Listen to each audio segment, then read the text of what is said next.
Good afternoon, everyone, and thank you for joining today's conversation, listening to the voices of Black girls.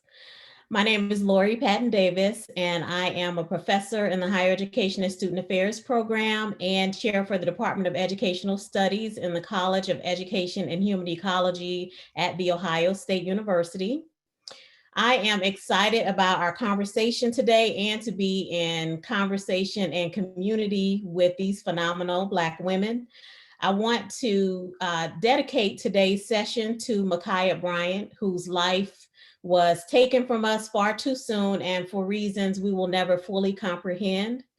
Ma'Khia's life mattered. Black lives matter. Black girls matter. But the reality is that what happened here in Columbus is possible anywhere in a society that still does not know how to love Black girls the way they deserve. Our girls face so many challenges that are unspoken, and when they do attempt to share, they're not heard. They're not communicating how we think they should. They're too loud, too much attitude, and simply not worthy of attention. I'm reminded of Ntozake Shange's For Colored Girls who have considered suicide when the rainbow is enough when she says, somebody, anybody, sing a Black girl song. Bring her out to know herself, to know you. So the theme that I hope will guide the audience's thinking today is, do we know a Black girl song when we hear it? When her song is set to a rhythm we don't like or sung with words we don't understand, how do we listen anyway? With warmth and care. How do we come to know the words of her song as she expresses identity, joy, pain, laughter, concern, hope? And more importantly, what is the role of educators within and beyond our schools to ensure our girls are validated, seen, and treated with dignity? I've invited a panel of amazing women to have this conversation with me, each bringing a salient and unique perspective to our conversation. Before I introduce them, it's important to note that we will absolutely run out of time, but my hope is that this session sparks necessary dialogue and action to benefit Black girls. So I want to introduce you to the panelists. First, we have Cynthia DeVise. She is a diversity, equity, and inclusion practitioner with over 25 years of experience in higher education and K-12 institutions. Cynthia currently serves as the district coordinator for educational equity at Westerville City Schools. 6 years ago, Cynthia and her colleagues established a middle school girls mentoring program called Model Mentoring, and it stands for Mentors Opening Doors, Enriching Lives. Due to its huge success and popularity with participants, the program has extended to now include high school girls attending Westerville schools. Our next panelist is Dr. Treva Lindsey, who is an associate professor of women's gender and sexuality studies at The Ohio State University. Her research and teaching interests include African American women's history, Black popular and expressive culture, Black feminisms, hip hop studies, critical race and gender theory, and sexual politics. Her first book is Colored No More: Reinventing Black Womanhood in Washington, D.C. Much of her writing focuses on the experiences of Black women and girls and has been featured in outlets including Teen Vogue, Cosmopolitan, The Griot, and top academic journals. Stephanie Patton, and you'll notice on the flyer, I put doctor, but that's future Dr. Stephanie Patton. She is principal leadership coach at Columbus City Schools and former principal of Columbus City Preparatory School for Girls. Her approach to education has reshaped how Black girls learn, lead, and leverage their voice. An educator for more than 25 years, she is widely respected for her transformative leadership, which was featured in the Monique Morris documentary, Push Out: The Criminalization of Black Girls in Schools. Our last panelist is Tashia Roberson-Wing, and she's currently in the Master of Social Work program and Master of Public Administration program at The Ohio State University. She works as a success coach through the Say Yes Young Scholars program, helping first-year students navigate college. She's a dedicated advocate for foster youth and part of the National Youth and Transition Database Review Team. She is a congressional coalition. She is part of the Congressional Coalition on Adoption Institute Foster Youth. She's an intern there. And through her internship, she works on policy proposals and participates in congressional briefing to reform the child welfare system. And then you'll also see Jasmine Abukar, who is my wonderful doctoral graduate assistant here at Ohio State, and she's going to be helping to manage some of the technical pieces, and she will also facilitate the Q&A toward the latter part of our conversation. So welcome, welcome, welcome, and thank you for being a part of this conversation. I want to just go ahead and dive right into the conversation. And the first question really is, you know, Black girls are often blamed for their predicament and rarely treated as a victim, right? And so I want to know from your perspective, why does this occur and why is it so challenging to view Black girls as worthy of attention? Treva, would you start us off? Sure. Thank you so much for having me. It's an honor to be on a panel with so many amazing folks here. And thank you to everyone joining today for showing up for Black girls, which is first and foremost what we must do, what we're called to do, and in riffing off of Ntozake Shange as well, to handle them warmly when she is born unto us. And so what we see with Black girls is the intersection of multiple things at play. You see how anti-Black racism, sexism, misogyny, misogynoir, trans misogynoir for our young Black trans folks and young non-binary folks converge in the lives of Black girls. So we don't care about Black people. We see Black people's lives snuffed out by multiple systems on a daily basis, whether that be policing, the criminal punishment system, the medical system, the ways in which our pain is not felt and registers. So that's one crux. Misogyny and patriarchy dictate the ways that we care for and don't care for folks who are not cisgender men, right? So we see Black girls being uncared for or seen, and they're sometimes defeminized or sometimes hypersexualized on one hand, that intersect with these other stereotypes that come along with anti-Blackness. And you see often the compounding of the ways that poverty impacts Black girls who are disproportionately affected by poverty. And so what you have is Black girls are at the site of multiple jeopardy, which means when you're at the site of multiple jeopardy, there is a lack of care, there is a lack of empathy, there's a lack of recognition, and there's a lack of legibility. And so when Black girls are screaming out, asking for help, demanding help, we don't hear that. We don't resonate with that, because we're so accustomed to these systems that keep them marginalized, vulnerable, and at risk. And so it becomes triply, in some cases quadruply, but certainly multiply implicated by existing structures and systems that Black girls are at the center of. So when we talk about vulnerability, and then we're talking about children.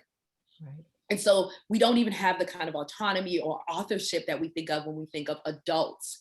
And at the same time, Black girls are adultified, right? We know that Black girls are seen as older than they are. So they're getting the treatment of Black women, which we also know is pretty terrible in this nation as well, right? And so you have these young people being held to the standards of adults, but being treated not even as wholly people, as wholly human. And so we see the inhumanity of multiple systems of oppression that lack care, protection, or defense of Black girls. And I say inhumanity of these systems because often we say that these things attempt to dehumanize Black girls. Black girls can never be dehumanized. We are full persons, we are actualized, we have joy, complexity, and dimensions. It is the inhumanity of these systems that we're reckoning with that produce these outcomes in which Black girls are not cared for, loved, and held and handled warmly. Wow. Thanks so much. Anybody else want to respond to that or add? I think Treva made excellent points. I think the adultification is very important, and we have to stop policing our young girls and policing their bodies and making them feel that what they were born with and are their natural, gifts that, were given to them is something that is a deficit. And so I think that in terms of the educational system, we have to embrace that and allow them to have that Black girl joy and not be so quick to take it away when we see it. It can't be some demographics just have bad days, but our Black girls should know better, be more mature, and can handle things that, we generally don't hold teenagers or children accountable to in the immature behavior. And so I think that there has to be an effort to make sure that we are not part of pushing these girls out into that juvenile justice system through our actions so quickly to call the police or call their parent, or, not have the conversation with that young lady and model for them what we expect. So, I just agree with all of those points, and that intersectionality, it's hard to get an audience for Black girls. And it's hard that we, have to continually say her name when we have to say each other's names, and keep that at the forefront. It's just very important. So they see it and they hear it, and then they can build those, those strong things, within. So I just appreciate all the points that, were just made. Stephanie, I think you kind of lead us into the next question about Black girls. And a lot of this came up with what Treva shared, is that they're often left to fend for themselves and to protect themselves. What conditions do we need to foster in schools and other educational settings to ensure Black girls are protected and that they actually feel protected? What would it look like to be treated with care?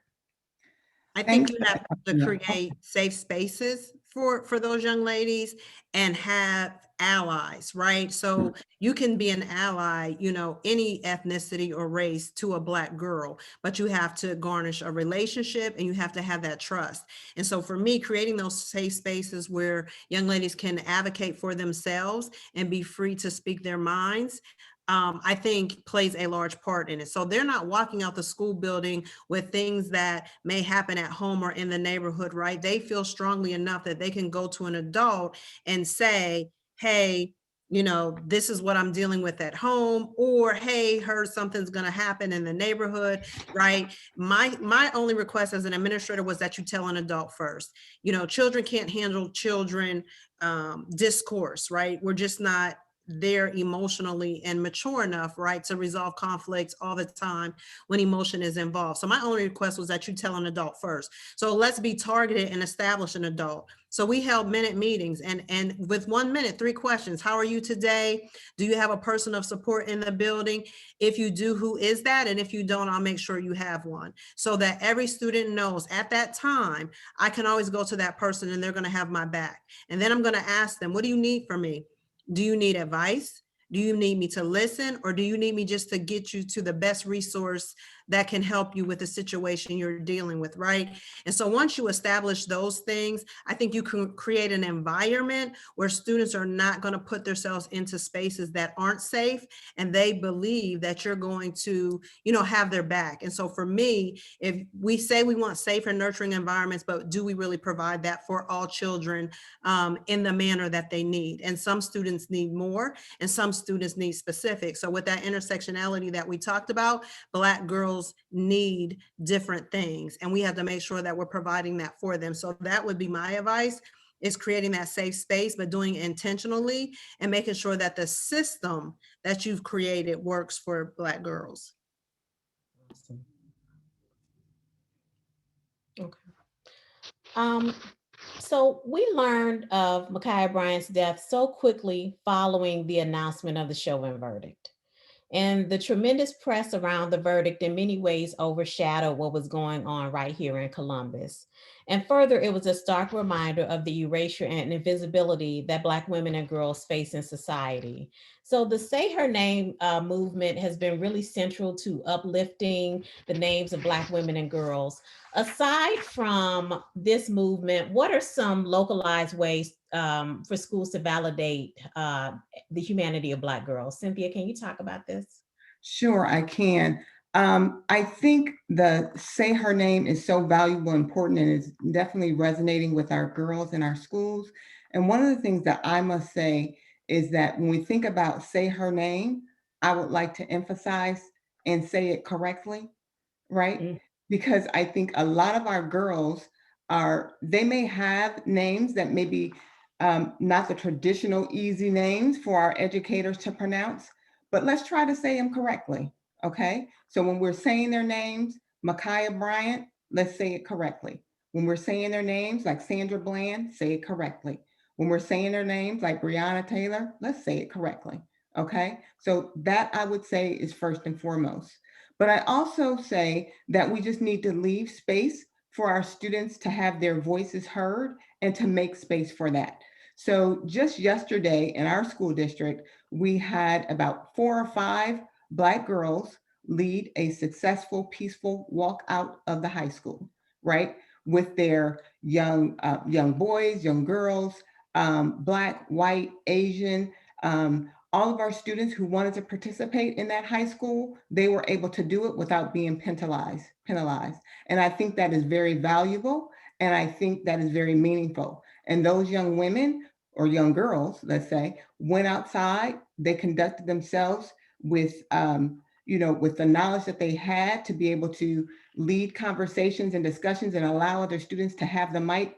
And they were valued. They wanted to put their words out there to show people that, hey, I know what I'm talking about. This is how I feel. This is me. And they needed that space. And so we made sure that we gave them the space to be able to have their voice lifted and to be able to offer that space to other people. So one of the things that I also want to say that's important and what I found in creating a mentoring program with additional colleagues of mine in our school district is that not only creating a space, but also asking them, what do they want to know? What do they need more about, right?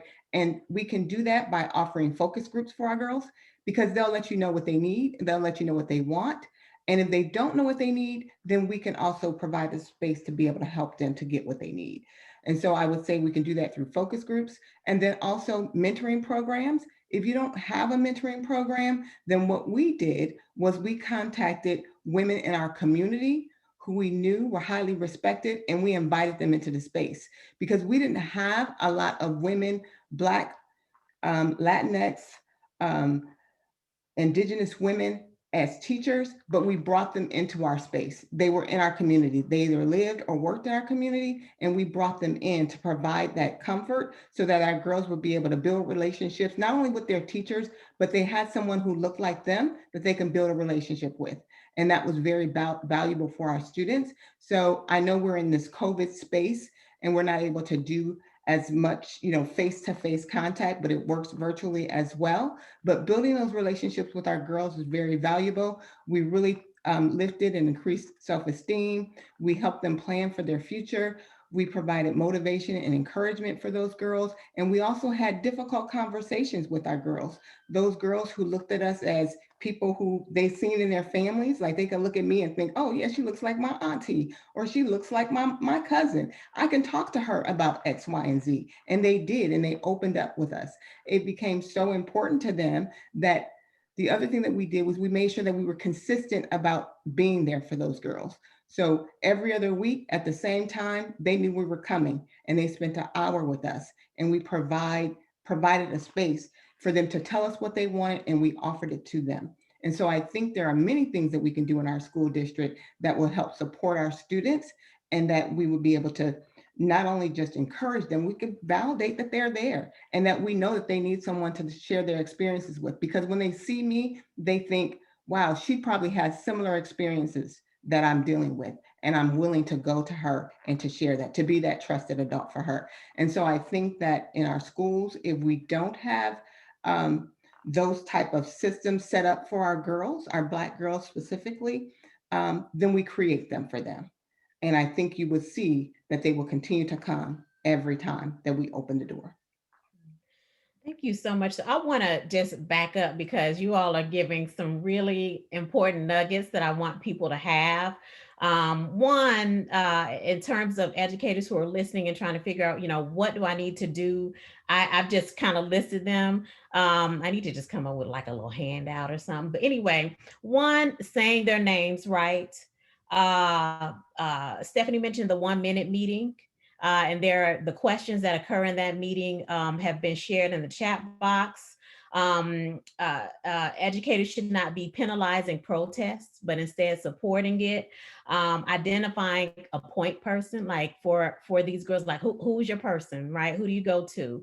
Allowing focus groups, establishing mentoring programs, engaging with the community. So many of our schools don't have many Black women educators, but those are the women who are most likely to be able to, engage with our Black girls. So engaging with community women in the community and bringing them into the space, inviting them into the space, and then not just presuming that we know what Black girls need, but actually asking them. And when they tell us, like doing it, right? Not telling them they're wrong for what they're saying they need, but actually providing the resources that they're requesting. So I just wanted to quarterback that for those of you in the audience who are listening. I want to move us on. How should educators be discussing Ma'Khia Bryant's death in our current Black Lives Matter context? In particular, how can educators not only acknowledge the trauma that Black girls are facing, but also engage them in supportive conversations and networks that center their voices? How should they be approaching the broader conversation around Black Lives Matter within schools? And, when I came up with this question, the thing that was in my head was that, we do a lot of, there are opportunities to talk with Black girls, but we also need to be talking to their peers and the people around them who become police officers, who become principals, who become teachers, and who without the necessary guidance, end up becoming more of a detriment to Black girls. So I'm just wondering from your perspective, Treva, if you could start us off, and then others who want to join into that conversation, share your perspectives as well. Yeah, this has been really enlightening, and I'm always happy to be in spaces with educators who are working with our girls on a day-to-day basis. I would say in this, with Black Lives Matter and Say Her Name and these campaigns and where we are in the moment, that again, wanting our girls to lead that conversation. I, as an expert or a historian, have experiences as a Black girl, as a Black woman, and as a historian looking at this, but they have reactions to these moments that need to be centered. So when you saw that video, when you read that tweet, when you saw that post, when you saw people posting tweets with Ma'Khia's name spelled incorrectly, when you saw these moments, what did you feel, right? What is the agenda of Black girls that is authored by Black girls? And too often, I think we still impose, even as well-meaning Black women, many of us who were once Black girls, still want to articulate the vision for them. And I am wanting to sit back and listen to what these girls are having to say about what they saw when they saw the Ma'Khia gunned down, 4 shots, center mass. I want to know what that hit like for them. I know what it meant for me as a Black woman watching, as someone who was watching, who has a very critical perspective on the criminal punishment system as well as the foster care system. I know what that meant. But to feel that as a Black girl, that she was unable to be seen in her girlhood, that she was labeled as a young woman moments after she was killed. She didn't even get to be a child in that moment, in her remembrances initially. And so when we talk about a Black girl's agenda, I don't want a Black girl's agenda that doesn't start with the voices, the questions, the experiences, and the theorizing of Black girls.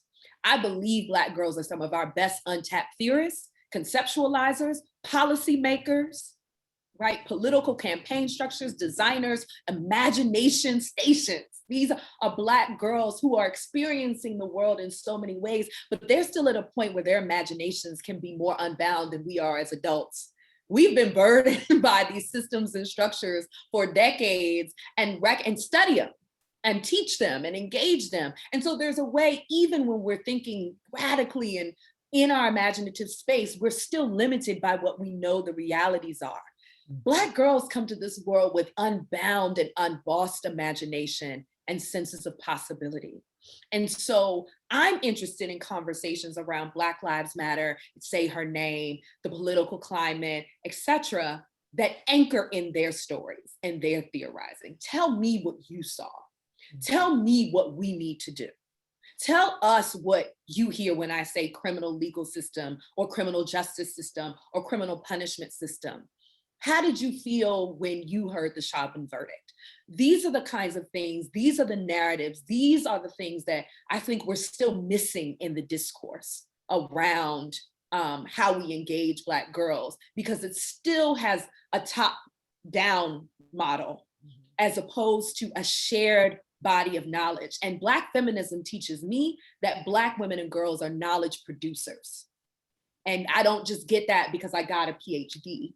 I get that from my lived experiences. I get that from my standpoint. I get that from my sister circles. I get that from my community and the places that ground me. And I believe Black girls have knowledge that we haven't tapped yet that offers insight into building a future we've yet to make possible for them. Absolutely, absolutely. I hear snaps in the chat box. Did anybody want to add to that? Okay, thank you, Treva. So we know that a logical result of a white supremacist patriarchal structure is that Black people and other minoritized communities have been socialized to hate themselves. One way this shows up is when Black girls experience conflict with one another that can lead to fights and other types of aggression. How can educators teach Black girls to not only notice this pattern, but also disrupt the master narrative and stereotypical tropes that suggest violence toward one another is normal? How can educators respond in a way that is restorative rather than punitive? Stephanie, can you talk about what you did?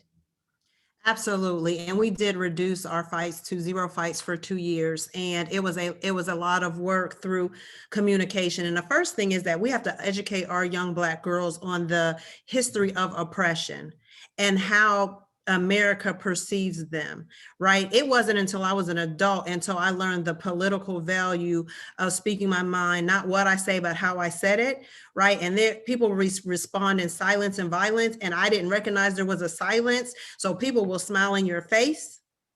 And if it's a teacher, they can get on the phone and call me and ask for you to be suspended. It could be a coworker, and then they're calling and saying, don't give her a promotion because she's an angry Black woman. So there are those hidden rules that our girls just are not aware of. And so when I started to break down the history and show them examples of how you can still advocate for yourself and get the end result and have that mutual purpose, we started to make progress. Because, you know, what you say to them is, you can't tell me there wasn't a time when Michelle Obama, when she's being called a monkey and being compared to an animal, that there were other responses that she considered, right? But she handled it with grace. She was able to get her point across. And she still was a model for our young women. Stacey Abrams, right, who was, you know, cheated out of an election, but then came back on top and carried an election. So there are so many examples. Kamala Harris, you know, saying that she wasn't born here and she's not Black and being divisive, right? There are ways that you can respond and still remain in a place of power. And so these are the lessons that we have to teach. And we're not having these with young teenage girls. So when they understand the game, when they understand how oppression works and bias and microaggression works, and they can recognize it, then my first response as a student is not to talk, you know, what people consider disrespectfully to a teacher. They're going to go to their advocate and their support person, and that advocate is going to step up and show them the replacement behavior or the words to use or grant them the purpose in which they're working in. So it is a lot of different paradigm shifting for us as women, and especially Black women, to model how this world treats us and how we respond.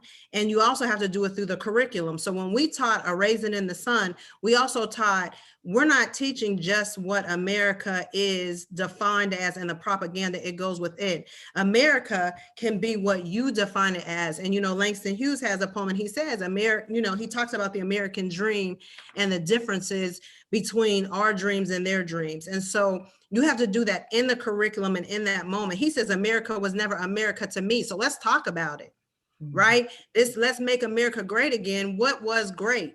And what is your great? And how do we attain that great? And how do we keep that culturally? So you have to mix that in the literacy, right, that these children are seeing. And if they're going towards, college or career ready, what that takes, right? I'm pursuing my, my doctorate. So I have to let them know writing is important. Me growing up in an urban education, I didn't get that writing experience. It wasn't a course, it wasn't offered. And now I'm struggling as a result of. So we have to make sure that we are sharing and teaching these experiences to our young children at the young ages. So by the time they are my age, they'll surpass me. And I tell them that all the time. My expectation is not that you reach my height, but you go well beyond my height. So if you know what I mean? So, and how do you do that and learn from my mistakes? So I'm gonna be vulnerable with you and I'm gonna share my feelings and my experiences. So I just think that's so important that we start at a young age and have these conversations, because it's not something that you can hide, because they're going to experience it. So if they recognize it before they experience it, or if they recognize it as they're experiencing it, their reaction will be different. They're not in survival mode because they already know they're gonna survive. You're already teaching them you're strong enough, and whatever this barrier is, you're about to crush it, but we gotta go through it. So how do we go through it with the least resistance, so that we can get to the other side and mentally and physically still be okay? Because when we look at statistics and we look at the medical statistics, we know those suicide rates are high for us.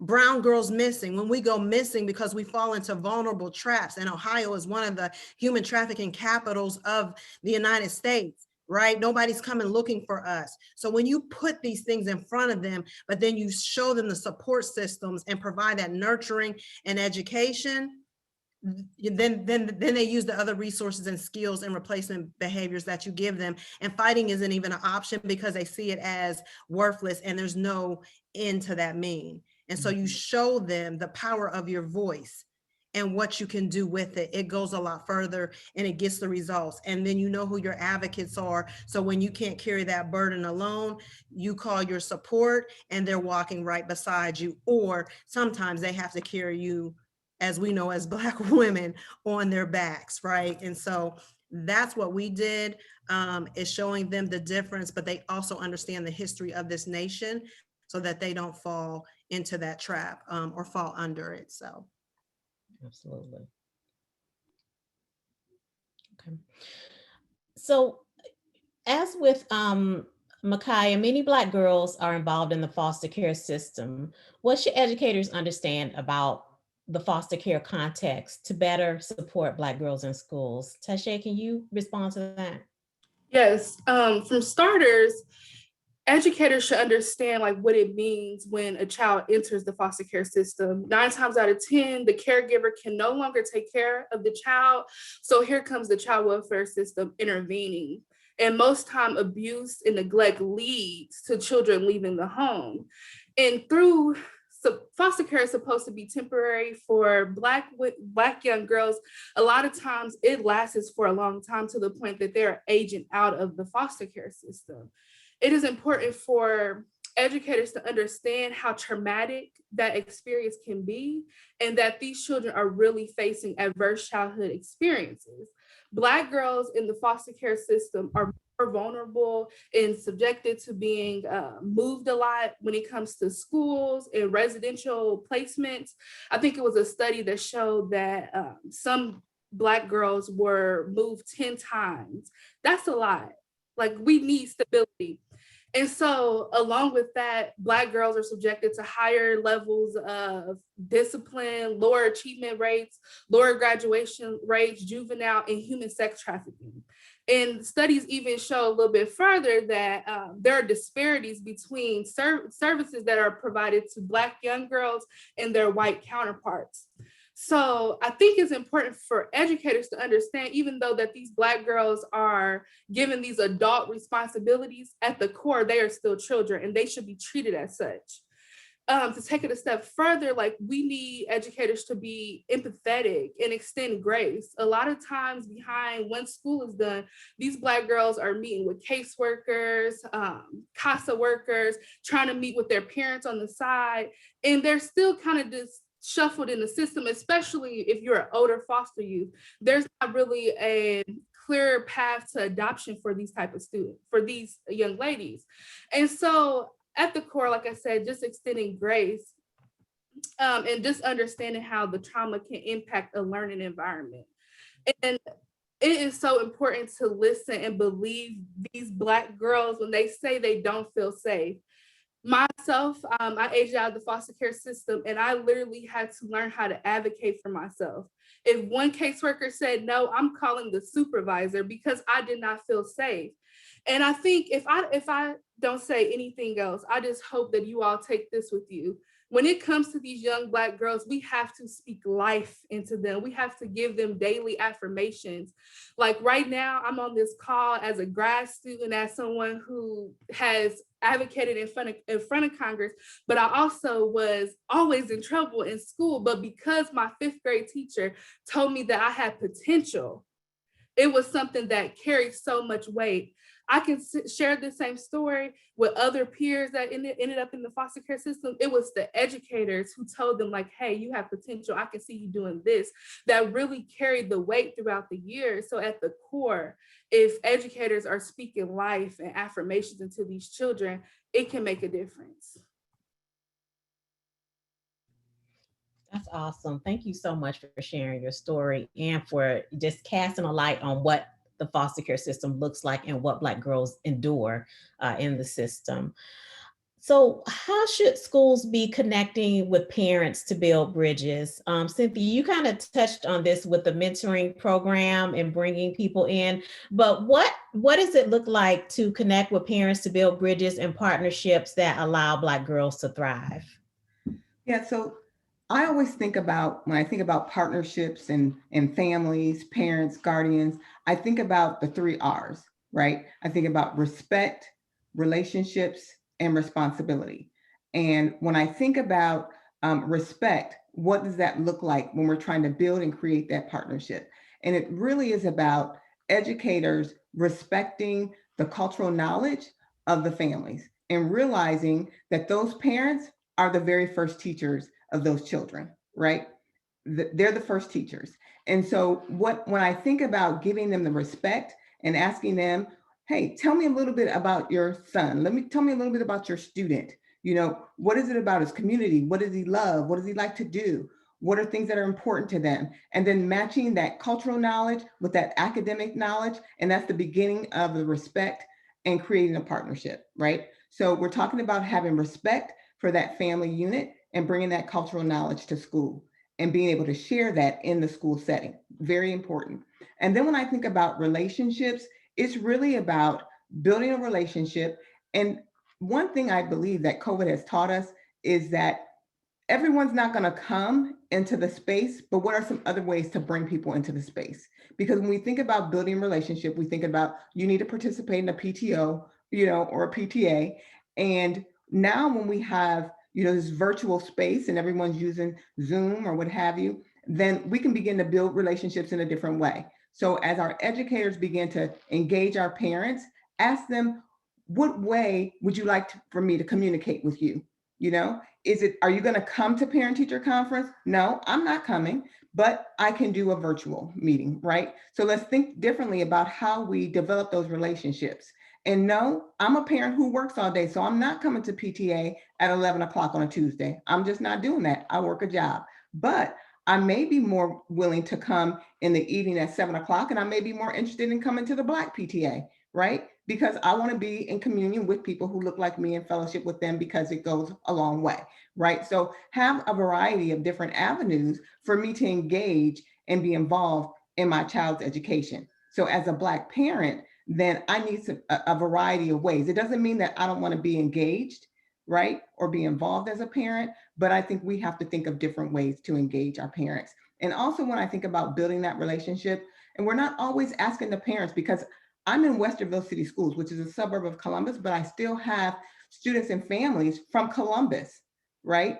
That come to Westerville. So why is it that all parents have to come to Westerville? Why can't we go to them to continue to build relationships? So sometimes we may have to go to the community center in their neighborhoods to begin to have those conversations and to build relationships instead of always asking families to come to us. So we just need to think about how we build relationships and to create that partnership. And then the last thing I think about is it's all of our responsibilities, right? So it's just not saying the parents didn't come, then that means they're not involved in that Black child's life. No, that's not what that means at all. It means that my schedule does not coincide with your schedule, but I still believe that my child's education is important. And so how we create that partnership, we need to better understand as educators, what's the difference between involvement and engagement. And I think one of the things that I mentioned earlier is matching that cultural knowledge and pairing it with that academic knowledge, and then pairing them together. And I think that's a way that we begin to build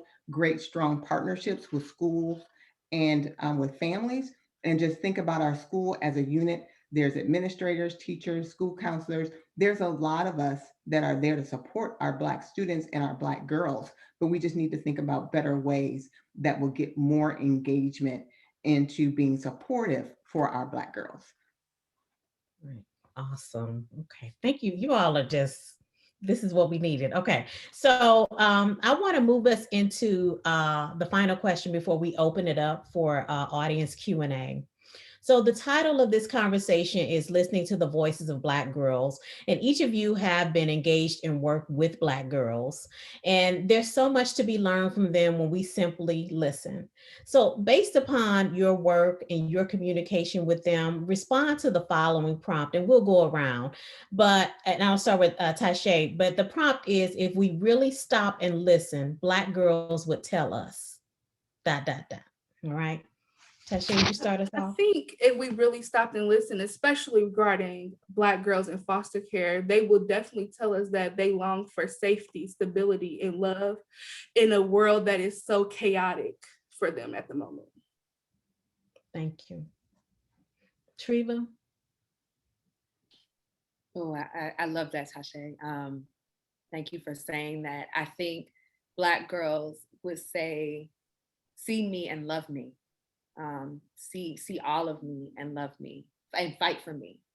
I think they're demanding that we fight for them in real ways, in ways they can see that are tangible and that are meaning that. And I think with safety here, a reimagining of that. This is where we have to think about family as kinship. Black has always been a family of kinship. It is network, it is community, it is village.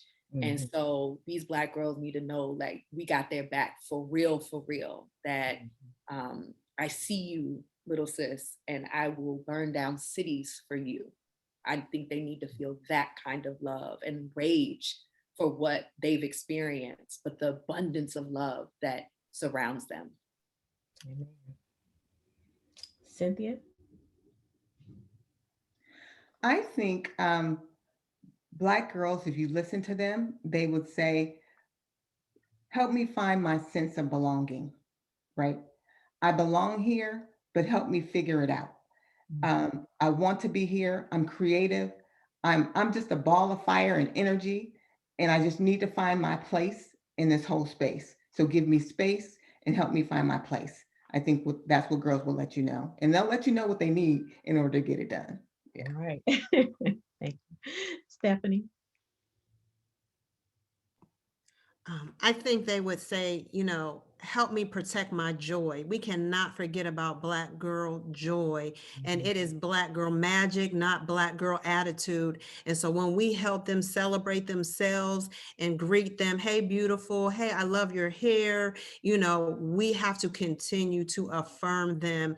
They need that affirmation. And so they get it from us, so they don't seek it from unsafe places. So I just think that we have to remember, when you hear laughter or you see a group of girls, that we don't always go to the negative or to, the perception that, hey, you need to, keep that down or not be happy, right? Let's just maintain and protect Black girl joy.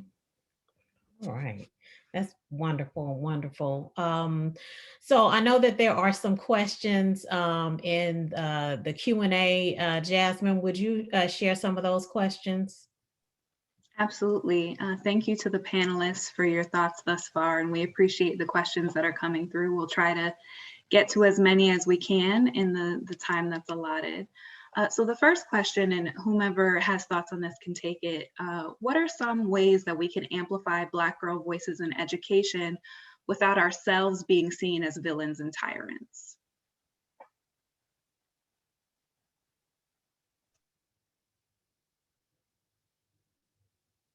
Anybody want to take that? I think that with bias, people are going to think what they're going to think. So I think that if you're seen as a tyrant and a villain, if you're advocating, I think that's the way you model for girls, that the cause is bigger than the persecution. And so I know that, people think if we say this, then we're going to offend that. I think you just have to be true to who you are, your purpose, and your desire to help Black girls. And I think just as we have to find our way in society as a marginalized person, if the roles are reversed, then we just have to be inclusive and help others find their way in a minoritized option. So if I'm talking specifically to Black girls, but I know that I have other demographics in my school, I reach out to them and we talk about how can you be an ally? How can you be a support? Yes, we're all queens. These are the characteristics. Guess what? These are Black queens. These are the top 10 queens in Africa, but you can relate to these characteristics and you could be that queen. So let's fix each other's crowns. So I just think that people are going to apply labels. It's not about you, it's about them. So unless you're having honest conversations about bias and equity and microaggressions and things like that, the labels are going to come. And so I just say, continue to keep the main thing, which is, Black girls or whatever you're addressing. And then look at it systemically and say, why are there labels when we're talking about just a certain demographic at a certain time with a certain need? So that's a systemic problem. And then that means you need to do some culture shifting in your workplace or your educational environment. And I think one of the realities of that question is just that this work is hard, right? It is hard to shift mindsets when people have already constructed Black girls in a particular way. So I think it's important to go into the conversation, as Treva mentioned, like ready to fight, ready to burn down a building for Black girls. This work doesn't always feel good. It's not going to always be comfortable, right? There are risks involved, but we have to go knowing that Black girls are always going to be worth it. Thank you. We have quite a few questions about the adultification of Black girls. How do we balance kind of this idea of them being perceived as having strength and courage and all of these things that we normally associate with adults, right? While also acknowledging and fostering the fact that they're children? I think first, I'm from in an education background, so I'm K-12. And I think one of the very important things that we do in our system is be able to educate adults and to get them to understand the culture of Blackness, right? And I think it's so important for us I know it is hard work because it always seems like we're lifting the burden to educate other people, right? But I think it's important in this instance because there are so many things about our Black girls that people are not taking the time to learn and to educate themselves about. And so sometimes we may have to lift that burden to be able to educate other people in order to stop the hurt and the pain. And so that's just one of the things that I think is so important, is because sometimes our students don't have the vocabulary or the words to express what is happening to them. And so it may take an adult to say, this is adultification. The way that you're treating this child is as if she's an adult. Just because she's curvy or that she's, whatever it is, we need to, for me, as an adult Black woman, I can see that, right? I see exactly what it is. And so I have to show up and be bold and be able to confront what it is and to call it what it is. And so some people may not have that terminology or that language behind exactly how they're treating our students, specifically our Black girls. And so when I'm in a setting and I'm training our educators and providing professional development, I'm explaining exactly what those aggressions are, right? And so I think this work is very important, but we do need to have people to call it out and to make sure that people understand exactly what they're doing and how painful and hurtful it can be. And then for our young children and our students, it's important for us as Black educators, just like Stephanie was saying, to let them know that they're beautiful just as they are. So when we had the student protest the other day, I knew it was for students to speak, but I had to share and tell them they are exactly where they're supposed to be, with your beautiful brown and Black bodies, with your curvy shapes and your coily, kinky, wavy hair, right? It's all beautiful. You're beautiful. You are just the way the Creator made you in your perfect self, right? In your body. And so there's nothing wrong with you, but there's something wrong with someone else who has a problem with that. And so I think sometimes we have to just be able to share that with our children so that they know that when they walk into the doors of these schools, that there is nothing wrong with them, right? And then we have to make space to tell our educators that there is nothing wrong with these children. They are perfect just as they are. And so sometimes we have to lift that burden to share and to make sure they understand that we need to treat them all like children. I would just briefly add on to that, Cynthia. That was wonderful in terms of this. And I think with adultification of Black girls, what happens also is that Black girls get held accountable for the violence, trauma, and structures that are in opposition to them being able to walk in their full humanity and not be violated and be vulnerable. And so we'll frame that as resilience, as grit, as irrationally angry when they show up and take up space, when they're loud, when these are responses, but they're dealing with the Black experience, the adult Black experiences, but processing that as a child. And so that adultification, and we do this internally too. The ways that we imbibe as Black people, white supremacist notions of Blackness. So we talk about fast-tailed girls as opposed to the fact that 44% of Black girls have experienced sexual violence by the time they turn 18. That's the problem. This is not about fast-tailed girls or she's growing too much or she's doing this or their bodies are red or adultified in these ways or she got so much lip and she's acting grown, when we could be saying she's precocious and perhaps she's trying to tell us something, so maybe we should listen a little differently because she's had an experience but doesn't yet have the language and have all of the capacity to respond to these things. And yet we see the experience as adult, and so we respond to her as an adult, as opposed to a child processing things no children should have to endure. And Black girls too often are enduring what no child should have to endure. And so we have a responsibilities in terms of unlearning adultification to dismantle the very systems that make it impossible for these children to not have to learn resilience at 4 years old. That is on us to do, right? That is the world we're fighting for. And those are the Black girls I'm fighting with and alongside to create a space in which resilience and grit aren't these qualities we just assign to Black girls, because we've created a world that is so anti their existence that they have to figure out ways, like they're adults, to navigate that. Thank you so much. I think we have time for one more question.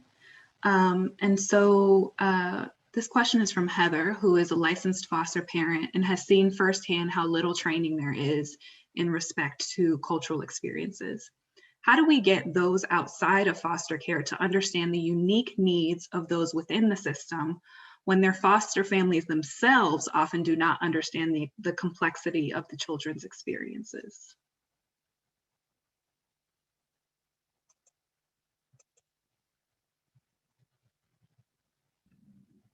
It's a hard question. It's a hard question. I think we have to do a better collaborative effort with foster care agencies. I know that as a school, it is very hard when we get children in and out of our rosters, as we discussed that they are moved around several times, and sometimes that includes several school changes. So how can we be that connection and make sure that we're also advocating for those students, because they are, a student group among our population. And so we have to make sure that we are also connecting with children's services to make sure if we see a deficit or a gap with that student, that we hold them accountable in terms of, making sure that those resources are given to that family. And if we see, things that we have concerns about, just like we would if it was their biological parents, that we speak up and advocate for those children as well. And then to also let the foster care students know, right? We know that there is sometimes hurt and pain and trust issues and instability. So I'm having a conversation to let you know, I'm here. I'm going to be stability for you. You have my trust, and the system may not always work for you, but let's see how we can work, throughout the system. And so it is a challenge, and those students have more needs. And I also took courses to become a foster parent, and there is not a lot of information. And so for me, who knows children, it gave me pause to say, am I equipped to deal with a student or a child with so many needs? I can only imagine someone who has that desire that doesn't work with children on an ongoing basis. So we have to get more support services and resources to children's services as well, so that trickles down to the foster parents, because it has to be a collective effort so these students don't fall through the cracks, and so that they feel when they're 18 and they age out of the system that they're alone and that they're on their own, because that simply cannot happen. So just keep them at the forefront when you're aware that they're in their presence, that what they need, and that you have to, if you can't provide it, you have to find resources. And when you see gaps, do not let up on that agency to make sure that that child is serviced the way they deserve to be serviced. All right, so we are at the conclusion of our conversation, and one, I think it's just important for people to understand that this type of conversation should be happening every day and in every place. I hope for those of you who have joined us that you will take up the work of singing a Black girl song in our Columbus community and across the world. One thing is clear: we want you to listen to the voices of Black girls, and we have given you specific ways to do that. And so as I close, I want to thank the panelists this afternoon for giving of your time, your talent, your expertise, your experience to share it with our audience today. I want to thank the Columbus City Schools, Westerville City Schools, and the OSU College of Education and Human Ecology for co-sponsoring this event. And special thanks to Dr. Noelle Arnold, the Senior Associate Dean, and her team for really helping with the logistics and communication for this event. We pulled this together and notified folks on Tuesday, and people showed up on Friday. And so thank you all for that. Thank you, Jasmine, for moderating the Q&A. This is part one of a conversation. We do intend to have a part two. And so my hope is that you all will join that conversation when we, send out the information and get some logistics together. But what will be really important is if you could take the time to fill out the evaluation. For this program, that will give us a better sense of maybe what we need to do in part two. But we thank you so much for spending the latter part of your afternoon with us. Have a good weekend. And again, thank you to our panelists, and thank you for this conversation. Rest in peace, Ma'Khia.